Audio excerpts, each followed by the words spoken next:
அனைவருக்கும் வணக்கம். இந்த வீடியோவில் நம்ம பார்க்க போகிற ராசி 12 ராசிகளில் ரொம்பவே உணர்ச்சி பூர்வமான இரக்க குணம் நிறைஞ்ச ஆன்மீக சிந்தனை கொண்ட ராசியான மீனராசி பற்றி தான். மீனராசி நீர் தத்துவ ராசின்னு சொல்லப்படுது. இந்த ராசியில் பிறந்தவங்க மென்மையான மனம் கொண்டவங்க, மற்றவங்களுக்கு உதவ விரும்புகிறவங்க, கருணை மிகுந்தவங்கன்னு சொல்லலாம். ஆன்மீகத்தில் ஈடுபாடு உடையவங்க, குடும்ப பாசம் அதிகமாக கொண்டவங்க, மற்றவங்க துயரத்தை தங்களுடைய துயரமாக நினைக்கக்கூடியவங்க. ஆனால் இவங்களோட மிகப்பெரிய பலவீனம் என்னன்னு கேட்டிங்கன்னா, இவங்க எல்லாரையுமே எளிதில் நம்புறது தான் இவங்களோட மிகப்பெரிய பலவீனம். மேலும் பல மீனராசிக்காரங்க வாழ்க்கையில் ஒரு கேள்வியை அடிக்கடி கேட்டுக்கிட்டே இருப்பாங்க தனக்குத்தானே. நான் யாருக்குமே கெடுதல் நினைக்கலையே, ஆனால் ஏன் எனக்கு மட்டும் துரோகம் அதிகமாக நடக்குது? நான் உழைக்கிறேன், கஷ்டப்படுறேன், ஆனால் ஏன் பலன் மட்டும் தாமதமாக கிடைக்குது? எப்போ என் வாழ்க்கையில் செல்வ செழிப்பு வரும்? எப்போ என் கஷ்டமெல்லாம் தீரும்னு சொல்லி கவலைப்படுவாங்க. மீன ராசிக்காரங்க ஏன் அதிகமாக துரோகங்களை சந்திக்கிறாங்கன்னு உங்களுக்கு தெரியுமா? இந்த ராசிக்காரங்க மனசால வாழக்கூடியவங்க, அறிவை விட உணர்ச்சிக்கு முக்கியத்துவம் கொடுக்குறவங்க. நண்பர்கள் மூலமாக இவங்க அதிகம் ஏமாற்றத்தை சந்திப்பாங்க. உறவினர்கள் மூலம் துரோகம், காதல் தோல்வி, பணம் கொடுத்து இழக்கிறது, நம்பினவங்களால் பின்னால் பேசப்படுறதுங்கிற துரோகங்களை இவங்க அதிகமாக சந்திச்சிருப்பாங்க. பலரோட வாழ்க்கையில் 2026 முதல் 2025 வரை கடினமான அனுபவங்கள் இவங்களுக்கு இருந்திருக்கும். இது வரைக்கும் நிறைய பண நஷ்டத்தை பார்த்துருப்பாங்க. லட்சக்கணக்கில் கடன் சேர்ந்துருக்கும். நல்லது நம்பி ஒரு காரியத்தில் இறங்குவாங்க. இவங்க நமக்கு நல்லது செய்வாங்கன்னு சொல்லி ஒருத்தரை நம்பி போவாங்க. ஆனால் அவங்க ஒவ்வொரு இடத்துலையும் துரோகத்தையும் நஷ்டத்தை மட்டும்தான் இது வரைக்கும் சந்திச்சிருப்பாங்க. இவங்களோட மிகப்பெரிய கஷ்டகாலம் எதுன்னு பார்த்தீங்கன்னா, பண நெருக்கடி, மன அழுத்தம், குடும்ப பிரச்சனை, வேலை மாற்றம், உடல்நல பாதிப்பு அப்படின்னு சொல்லி நிறைய கஷ்டத்தை இவங்க சந்திச்சிருப்பாங்க. இதில் அதிகமாக பண நெருக்கடியும் கடனையும் மன அழுத்தத்தையும் தான் இவங்க ரொம்ப அனுபவிச்சிருப்பாங்க. செத்தரலாங்கிற மனநிலைமைக்கு கூட இவங்க போயிருப்பாங்க. அதுக்கு முயற்சியும் பண்ணியிருப்பாங்க. இந்த சூழ்நிலைகள்லாம் கடந்த சில வருஷங்களாக இவங்களுக்கு இருந்துட்டு இருந்திருக்கும். சனி மற்றும் பிற கிரக நிலைகளால் வாழ்க்கையில் பொறுமையை கற்றுக்கொள்ள வேண்டிய காலமாக சிலருக்கு அமைஞ்சிருக்கலாம். இவங்களுக்கு எப்போ செல்வ செழிப்பு வரும் அப்படின்னு கேட்டிங்கன்னா, மெல்ல மெல்ல தாங்க சேரும். 2026 தமிழ் புத்தாண்டுக்கு பிறகு வருமான வாய்ப்புகள்லாம் கொஞ்சம் அதிகரிக்கலாம். புதிய தொடர்புகள்லாம் உருவாகலாம். தொழிலில் முன்னேற்றம் கிடைக்கலாம். சேமிப்பு பழக்கம் உருவாகலாம். 7.5 சனி காலங்கிறதால கொஞ்சம் கவனமாக நீங்கள் பண விஷயத்தில் இருக்கிறது ரொம்ப நல்லது. இது உங்களை ரொம்பவே ஆல்ரெடி வாட்டி வதச்சிடுச்சு. இதுக்கு மேலேயும் நீங்கள் கவனமாக இல்லை அப்படின்னா சொல்கிறதுக்கே இல்லை. ஆனால் இந்த தமிழ் புத்தாண்டுக்கு பிறகு தன்னம்பிக்கை உங்களுக்கு அதிகரிக்கும். பழைய பிரச்சனைகளுக்கெல்லாம் தீர்வு கொஞ்சம் கிடைக்கலாம். குடும்பத்தில் மகிழ்ச்சி அதிகரிக்கக்கூடிய காலமாகவும் இது இருக்குது. வீடு மாற்றம் அல்லது சொத்து தொடர்பான முயற்சிகள்லாம் உங்களுக்கு நல்லபடியாக நடக்கும். வேலை மாற்றம் நினைக்கிறவங்களுக்கு வாய்ப்பு நல்ல வாய்ப்பாக உருவாகலாம். இந்த 12 நாட்களில் பணத்தை பற்றி கேட்டிங்கன்னா, வர வேண்டிய சில பணங்கள்லாம் வராமல் நிற்கக்கூடிய பணமெல்லாம் கைக்கு கிடைக்கலாம். முடங்கி கிடந்த வேலைகள்லாம் நகர ஆரம்பிக்கும். குடும்பத்தில் பேசாமல் இருந்தவங்க கூட மீண்டும் பேசக்கூடிய சூழ்நிலை உருவாகியிருக்கு. ஆரோக்கியத்தை பொறுத்த வரைக்கும் தூக்கத்தை நீங்கள் அலட்சியம் பண்ணவே கூடாது. கண்டிப்பாக உங்கள் உடம்புக்கு ஓய்வு கொடுத்தே தீரணும். நீங்கள் வேலை இருக்கோ இல்லையோ, ஆனால் ஓடிட்டே இருக்கக்கூடியவங்க நீங்கள். பல மீனராசிக்காரங்க ஓய்வு ரெஸ்ட்டுங்கிறத பார்த்துருக்கவே மாட்டாங்க. வேலை இருந்தாலும் சரி, இல்லைனாலும் சரி, வேலை இல்லை இன்றைக்கி ரெஸ்ட் எடுக்கலாம் அப்படின்னு நினச்சிட்டு இருந்தாங்கன்னா தானாக 4 வேலை சேர்ந்து அவங்களுக்கு வரும். அந்த மாதிரி சூழ்நிலையில் நீங்களாகவே கொஞ்சம் நேரத்தை ஒதுக்கி ஓய்வு எடுத்துக்கணும். மாணவர்களை பொறுத்த வரைக்கும் படிப்பில் கவனம் செலுத்தினா நல்ல பலன் கிடைக்கும். பணவரவு எப்படி இருக்கும் அப்படின்னு கேட்டிங்கன்னா, 2026 நடுப்பகுதிக்கு பிறகு கூடுதல் வருமான வாய்ப்பு இருக்குது. 2வது வருமானம் கிடைக்க சிலருக்கு காலங்கள் கணிஞ்சு வரும். சிறு முதலீடெல்லாம் உங்களுக்கு லாபம் தரக்கூடியதாக இருக்கும். தொழில் வளர்ச்சி உண்டாகும். ஆனால் தேவையில்லாத கடன் வாங்கிறத நீங்கள் கண்டிப்பாக தவிர்த்தே ஆகணும். முதல்ல ஆரம்பத்துலேருந்து இப்போ வரைக்கும் அந்த கடன் பிரச்சனையை பற்றி மட்டும்தான் நான் அதிகமாக சொல்லியிருக்கேன். கடன் வாங்கிறத கண்டிப்பாக தவிர்க்கணும். தேவைங்கிறது எல்லாருக்குமே இருக்குது. அந்த தேவையானது அவசியம் இல்லையா, அது எந்த அளவுக்கு முக்கியம்னு பார்த்து அதுக்கு தகுந்த மாதிரி நம்ம சிக்கனமாக தான் செய்யணும். கடன் வாங்குறதுல நிதானமாக இருங்க. ஆடம்பர செலவை கண்டிப்பாக நீங்கள் தவிர்க்கணும். தொழிலை பற்றி கேட்டிங்க அப்படின்னா, உங்களுக்கு பதவி உயர்வு, சம்பள உயர்வு, புது வேலை, வெளிநாட்டு வாய்ப்பு, தொழிலில் விரிவாக்கமெல்லாம் உண்டாகும். சொந்த தொழில் செய்கிறவங்க ஆன்லைன் வியாபாரம், சேவை சார்ந்த தொழில், உணவு தொடர்பான தொழில், கல்வி தொடர்பான தொழில் மூலமாக முன்னேற்றம் காணலாம். யாருக்கிட்ட நீங்கள் எச்சரிக்கையாக இருக்கணும் அப்படின்னு கேட்டிங்கன்னா, இந்த மீன ராசிக்காரங்க கவனமாக இருக்க வேண்டியவங்க எப்போவுமே. அளவுக்கு மீறி உங்களை புகழக்கூடியவங்க கிட்ட, பணம் கேட்குறவங்க கிட்ட, ரகசியங்களை கேட்டு தெரிஞ்சுக்கிறவங்க கிட்ட, பழைய எதிரிங்க கிட்ட, பொறாமை கொண்ட நபர்கள்கிட்டலாம் நீங்கள் ரொம்பவே கவனமாக இருக்கணும். நண்பர்கள் மாதிரி நம்மக்கிட்ட பழகுவாங்க. உதவி செய்கிற மாதிரி நம்மக்கிட்ட வந்து நம்ம எவ்வளோ கடன் வாங்கியிருக்கிறோம், எங்கே வாங்கியிருக்கிறோம், எவ்வளோ வட்டிக்கு வாங்கியிருக்கிறோம், என்ன செய்கிறோம், எவ்வளோ நமக்கு வருமானம், நம்ம என்ன குழந்தைங்களுக்கு என்ன செஞ்சோன்னு சொல்லி நம்ம ரகசியங்களை கேட்பாங்க. அதாவது நம்ம உதவி செய்ய போகிறாங்கன்னு நம்பி நீங்கள் உங்கள் ரகசியங்களை கண்டிப்பாக சொல்லவே கூடாது. என்ன கடன் வாங்கியிருக்கிறீங்க, எதில் முதலீடு செய்கிறீங்க, குழந்தைங்களுக்கு என்ன செய்கிறீங்கன்னு சொன்னீங்கன்னா அப்புறம் கண்டிப்பாக அது உங்களுக்கு தான் பிரச்சனையாக தலைவலியாக போய் முடியும். திருமண பலன் பற்றி கேட்டிங்க அப்படின்னா, நல்ல வரன் அமைய மீனராசிக்காரர்களுக்கு வாய்ப்பு அதிகமாக இருக்குது. தடைப்பட்ட நல்ல காரிய பேச்சுக்கள்லாம் மீண்டும் தொடங்கும். திருமணமானவர்களுக்கு கணவன் மனைவி புரிதல் அதிகரிக்கும், அந்யோன்யம் அதிகரிக்கும், குடும்ப அமைதி மேம்படும், ஒற்றுமையாக இருப்பீங்க. ஊரே கண்ணுப்படுற அளவுக்கு நீங்கள் அந்யோன்யமாக தெரிவிங்க.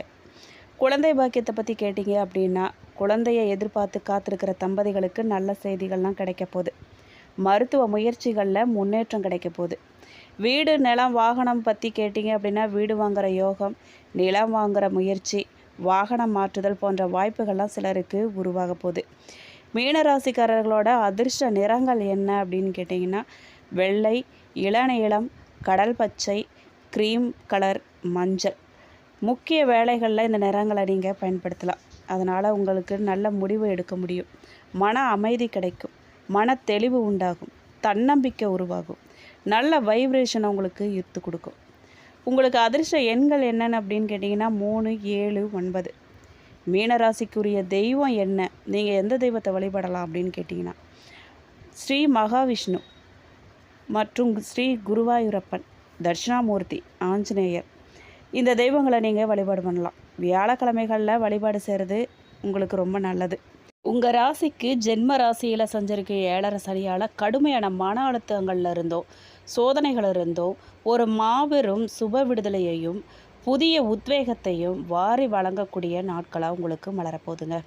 ராசியில் இருக்கிற சனி பகவான் உங்களுக்கு கடுமையான உழைப்பையும் ஒழுக்கத்தையும் தொடர்ந்து போதித்து வந்தாலும் கூட, உங்களுடைய ராசிநாதனும் ஜீவனாதிபதியுமான குரு பகவான் ஜூன் 2ஆம் தேதி உங்களுடைய 5ஆம் வீடான கடகராசிக்குள்ளே பிரவேசித்து உச்சநிலையை அடைகிறது கடந்த கால இருளை அடியோட ஒழிக்கும் ஒரு தெய்வீக ஒளியாக அமைய போதுங்க.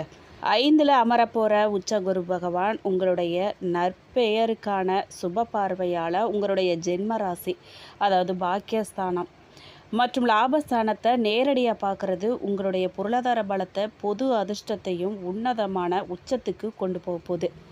மேலும் செவ்வாயோட சாதகமான பயிற்சி உங்களுக்கு நிகரற்ற தைரியத்தை வாரி வழங்க போகுது. அதனால் உங்களோட தொழில் உத்தியோக வாழ்க்கைக்கு ஒரு பலமான மற்றும் நிலையான அடித்தளத்தை அமைச்சு கொடுக்க போகுது. நீங்கள் அலுவலகத்தில் கொண்டு வர புதிய தொழில் உத்திகள் மற்றும் ஆலோசனைகள்லாம் உங்களுடைய மேலதிகாரிகள் பெரிதும் பாராட்டும் நடைமுறைக்கு வருங்க. ஜென்ம ராசியில் சனி பகவான் சஞ்சரிக்கிறதால நீங்கள் மேற்கொண்ட ரொம்ப கடின உழைப்புக்கு உகந்த நல்ல பலன்கள்லாம் உங்களுக்கு கிடைக்க போகுது, தேடி வரப்போகுது.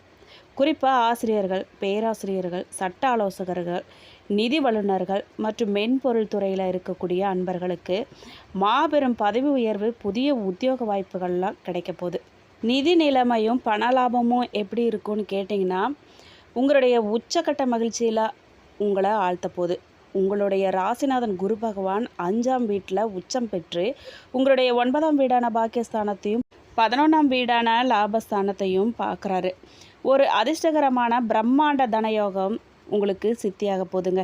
பங்கு சந்தை, மியூச்சுவல் ஃபண்டுகள், முந்தைய முதலீடுகள் மூலமான எதிர்பாராத அமோகமான லாபங்கள்லாம் உங்கள் கைக்கு வந்து சேரப்போகுது. உங்களுடைய தனஸ்தானாதிபதியான செவ்வாய் பகவான் சொந்த வீட்டில் பலமாக இருக்கிறதால வருமான புழக்கத்துக்கு எந்தவித குறைவுமே இருக்காதுங்க. உங்களுடைய மூதாதையர் சொத்துக்கள் சுமூகமாக உங்களுக்கு கைக்கு வந்து சேரும். ராசியில் சனியோட சஞ்சாரம் நீடிக்குது. இந்த மாதிரி கைகளில் குவியும் அனுகூலமான பணவரவை வீணாக்காமல் நிலையான சொத்துக்கள்லையோ அல்லது நீண்டகால வைப்பு நிதிகள்லையோ நீங்கள் முதலீடு செஞ்சு வைக்கிறது உங்களுடைய எதிர்காலத்துக்கு ரொம்பவே பாதுகாப்பாக இருக்குங்க. ஆரோக்கியமும் நல்வாழ்வும் எப்படி இருக்கும் அப்படின்னு கேட்டிங்கன்னா, 7.5 சனி நடந்துக்கிட்டு இருக்கிறதால லேசான உடல் சோர்வு, கால் வலி, சுகரு அல்லது மந்த நிலை அவ்வப்போது தலை தூக்கும். உச்ச குரு பார்வை உங்கள் ராசியை நேரடியாக பார்க்குறதால உங்களுக்கு ஒரு அமுத கவசமாக செயல்பட போகுது. இது உங்களோட உடலில் உள்ள வீரியத்தையும் நோய் எதிர்ப்பு சக்தியும் பல மடங்கு உயர்த்த போகுது. நாள்பட்ட உடல் உபாதைகள்லேருந்து உங்களை ரொம்பவே வேகமாக விடுவிக்க போகுது. குடும்ப வாழ்க்கையை பொறுத்த வரைக்கும் இல்லத்தில் மங்களகரமான சுப விசேஷ கொண்டாட்டங்கள்லாம் அரங்கேற போதுங்க. அதில் சந்தேகமே இல்லை. பூர்வ புண்ணியஸ்தானத்தில் உண்டாகிற உச்சகுரு மற்றும் சுக்கிரனோட உன்னதமான சேர்க்கை திருமண வயசில் இருக்கக்கூடிய மீனராசி இளைஞர்களுக்கும் பெண்களுக்கும் மனசுக்கு பிடிச்ச நல்ல வரனை அமைய செய்ய போகிறாரு. சுபகாரியங்களை ரொம்ப இனிதே கூட்டி வரப்போகுதுங்க. நீண்ட நாட்களாக புத்திர பாக்கியம் இல்லாத தம்பதிகளுக்கு இல்லத்தில் மழலை சத்தம் கேட்குற உன்னதமான சுப செய்தி கிடைக்க போதுங்க. பிள்ளைகளோட வளர்ச்சியால் பெருமிதம் நீங்கள் கொள்ள போகிறீங்க. இல்லத்தில் கொஞ்சம் நிதானத்தை நீங்கள் கடைப்பிடிக்கிறது ரொம்ப அவசியங்க. வீடு அல்லது சொத்து விவகாரங்களை லேசான பிடிவாத குணம் காரணமாக குடும்ப உறுப்பினர்களிடையே கருத்து வேறுபாடுகள்லாம் வர வாய்ப்பு இருக்குது. நீங்கள் கொஞ்சம் கவனமாக இருந்துக்கோங்க. உங்களுடைய தாயாரோட உடல் ஆரோக்கியத்தில் கொஞ்சம் கூடுதல் அக்கறை நீங்கள் செலுத்துறது ரொம்ப நல்லது. அவங்களோட வீண் வாக்குவாதங்களை நீங்கள் ஈடுபடவே கூடாதுங்க. அதை நீங்கள் கண்டிப்பாக தவிர்க்கிறது தான் நல்லது. தாயையே நீங்கள் எதிர்த்துக்கிட்டால் அப்புறம் எந்த தெய்வத்துக்கிட்டங்க போய் நிற்கிறது?